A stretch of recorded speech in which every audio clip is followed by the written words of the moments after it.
Hey guys, welcome back to the video. We are actually going to be upgrading the subwoofer in the Jeep Grand Cherokee.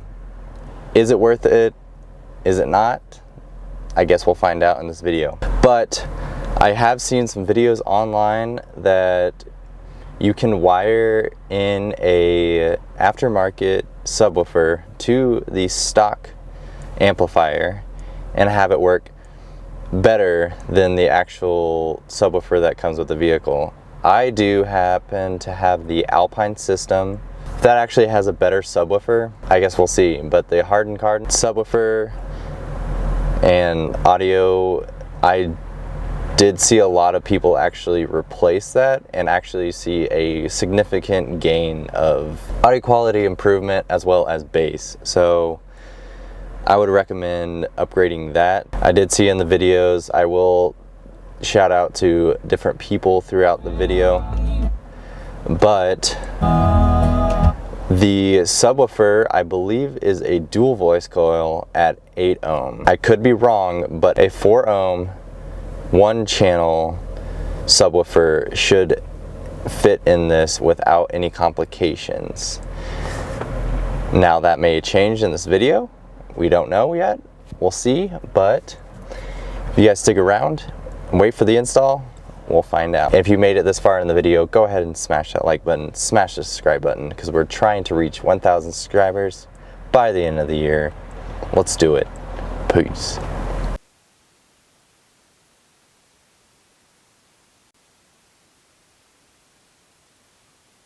So what you'll need is some crimp-on, snap-on ends with the connectors for, I'm using 12 gauge wire. You should only need probably about a foot of that. You need a trim remover kit.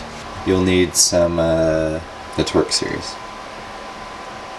And then right here, do not enter through this. This is just a grill that is attached to the actual vinyl. So don't go into this ripping that off. Do not recommend. Get this out of the way. We're gonna have to remove this full box. But the first thing you need to do is take this full piece out.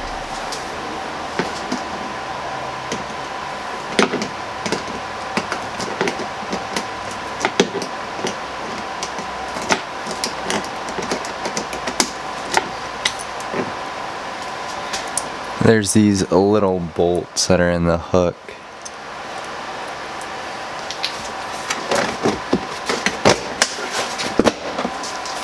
Just lift it out of the vehicle. It just has these 4 little pull tabs. Should be good to take out the vehicle. Next thing is clear out all of this stuff.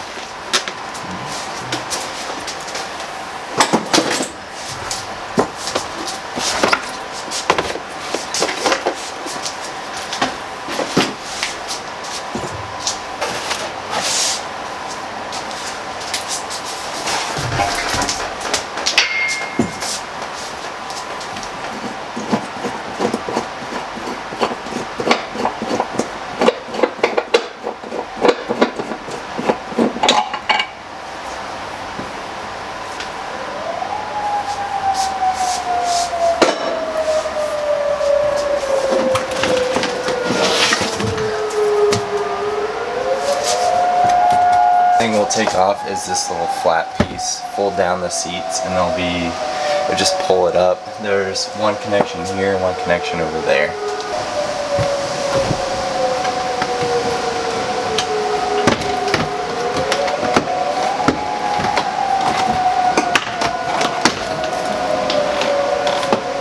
And then with these, you just pull up, pull them up. There is a little flap on the back side of them. Pull it up above that silver piece. Ouch.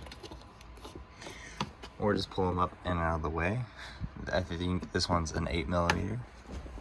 as well as on the other side.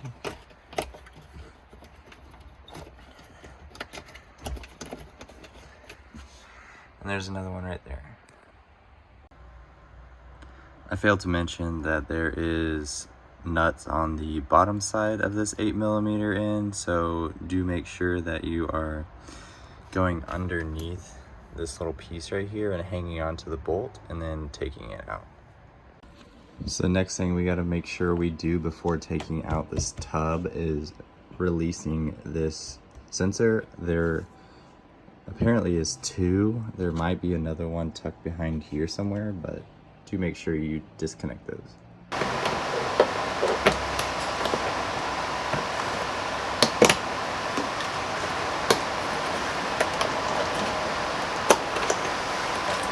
Just pull it out like that. Now the next thing is we got to take out these bolts right here that secure these down, and that is a 10mm socket.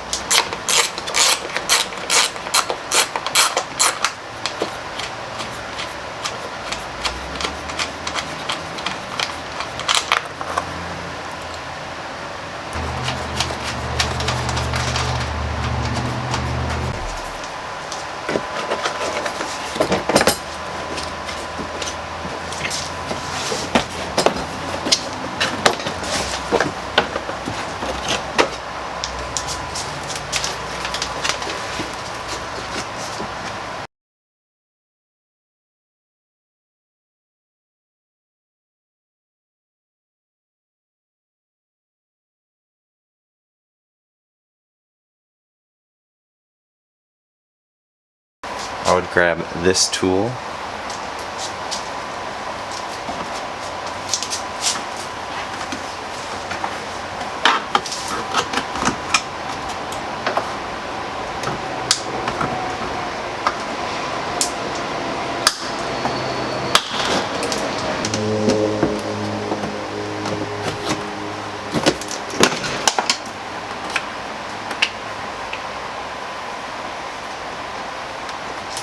Then when we get the side partially off, you expose the subwoofer right there, and you expose some of the clips that you have pulled out.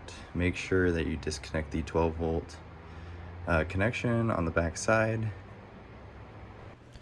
Now we want to remove the rear passenger side weather trim, so that way it exposes these 3 clips so you can pull away the quarter panel trim from the vehicle.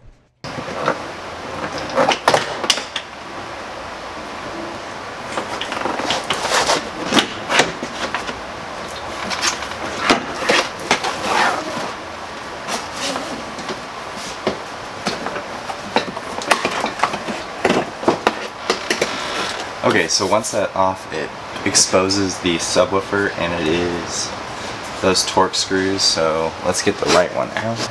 So it is a T20.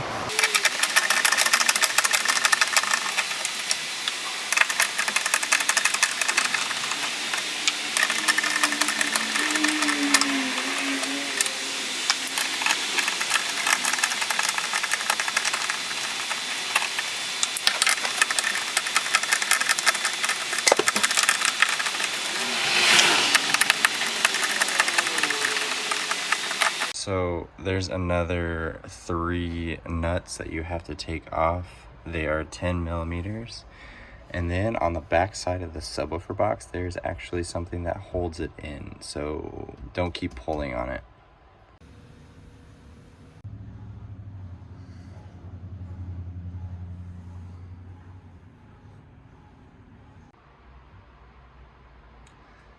So the positive lead goes to the white and the negative lead goes to the black wire. All in all, was it worth it? I don't think so. The factory subwoofer actually came with like the Alpine system, so if you do have the Alpine system, I don't recommend actually upgrading this. I know if you have the hardened carbon, I don't even know how to even pronunciate that. Go ahead and upgrade the sub. I believe that the magnet on that is actually this size. I would compare the size of the magnet to like a USB like 10-watt charger. It's very small, and I would recommend actually replacing that. The Alpine system, don't do it. It's not worth your money unless you go with a full system.